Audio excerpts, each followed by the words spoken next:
Hello everyone! Ayan, nakapagluto na rin po ba kayo ng inyong ulam? So kung hindi pa, itry nyo na rin lutuin yung ganitong napakasarap na ulam. Walang iba kundi itong ating creamy pork steak with Nestle all-purpose cream. So tara na guys, at samahan nyo po akong magluto and enjoy watching po. So yan na nga, meron tayo dito nga lumo ng pork. Ayan, so hinugasan na po natin iyan ng malinis and lagyan na po natin yan ng toyo, pamintang durog at maglalagay tayong seasoning, tapos sugar and calamansi juice. Ayan. So, halu-haluin lang po natin iyan and medyo nakukulangan pa ako sa toyo. So, nagdagdag pa ako ng toyo. So, adjust na lang po. Naglagay na rin ako ng asin at ayan, i-mix-mix po natin at ibabad ko lang yan ng 1 hour. So, habang binababad ko yung ating pork steak, ayan, nagluto na ako nitong ating sinigang na bangus.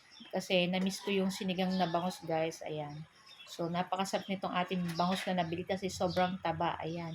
So, nilagay na natin yung bangus at yung kangkong. Ayan. So, madali lang naman pong maluto ang bangus. Kaya maya-maya ay maluluto na rin naman kaagad ito. So, maglalagay lang po tayo dyan ng nor sinigang sa sampalok para sa pampaasim. Ayan. Tapos, i-mix-mix lang po natin iyan and after ilang minuto ay luto na rin naman po iyan. So, pagkatapos, set aside lang po natin yung ating nilutong sinigang na bangus sa ating kawaling malaki. Ayan. Maglagay na po tayo ng butter, painitin natin at maglagay rin tayo ng konting cooking oil.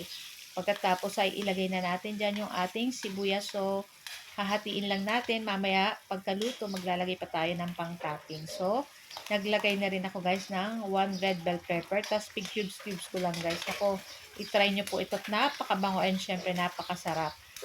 Tapos, ayan guys, hintayin lang natin lumabas yung bango ng ating ginigisang sibuyas at ng ating red bell pepper. Pagkatapos, pag lumabas na yung bango, ay pwede na nating ilagay dyan yung ating binabad na pork. Ayan. Tapos, ayan, lulutuin lang po natin ito and takpan natin para madaling lumambot. So, after ilang minuto, binuksan lang natin at chinek natin. So, palalambutin lang po natin ito, lutuin natin ng mga 40 minutes. At pag malambot na po yung ating pork, ayan, pwede na po natin lagyan ng Nestle all-purpose cream. So, kahit ano naman pong uh, Nestle cream or kahit anong cream, ayan, pwede nyo pong ilagay. So, sa akin, ang ginamit ko lang guys ay Nestle. Ayan. So, yan na nga at hinalu-halo lang natin and takpan lang po uli natin at lutuin natin ng mga 5 minutes pa. And pagkatapos, ayan, ilagay na po natin itong ating sibuyas na pula. So, hindi ako nakabakal ng puting sibuyas kaya okay lang naman guys. Kasi itong pula, mabango din to guys and masarap. Ayan. So, yan. Napakadali lang po nitong lutuin at i-try nyo na din po ito. Pwede nyo ipanghanda ito guys sa kahit na anong okasyon. O, diba? Sobrang sarap niyan. So guys, ayan, ito lang ang ating video today at sana po ay nag-enjoy kayo. Hindi po sana kalimutan mag-like, comment at pa-share ng video. Thank you guys. Bye!